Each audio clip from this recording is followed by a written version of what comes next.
Shout out sa taga Cebu. Shout out sa taga Cebu nga nagyan og lindol nga 6.7 magnitude. Karma Israel, taga mo diha. Dire mo pangayo sa inyong mayor. Dire mo pangayo sa Dili na inyong ako- pangayo mo tabang diha. Di na magandang nakikita maghingi ko. sa gobyerno og tabang. Sobra na ang drama. Mag-antos mo diha.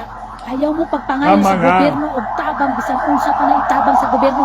Kang Kung tapanang sa kaninyo. House of Dire Rep, mo mangayo nga mayor o Nag-abot pa sa ninyo sa Cebu. Senate, Kaning mayor ninyo sa Cebu. Hindi Dili mo nakakibaw. mangayo og tabang. Unsa naman eh? Ayaw mo pangayo og tabang sa gobyerno lalo na sa mahal na Tinuray, pangulo. Giunsa wala may ninyo laing si solusyon. BBM pag giunsa ninyo si BBM Presidente pagpanira. yun. Diri mo pangayo og He should tabang sa inyong step mayor down. diha kinsay he kailani should nga mayor. resign. Kinsay na kailani nga mayor. That is the Diri mo solution. pangayo As kapalan far as mo I'm kaninyo concerned, doon kayo mangayo sa inyong mayor. the only Kung sa thing- iingon niya, i-step Sad down, to say, mag-resign daw si but BBM. Ha? the problem Bukas siya, at has mo to pa be kayo him. kay Lustay o Kwarta.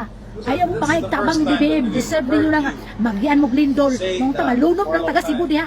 Tagam, deserve ninyo na. Karma ninyo ng taga Cebu.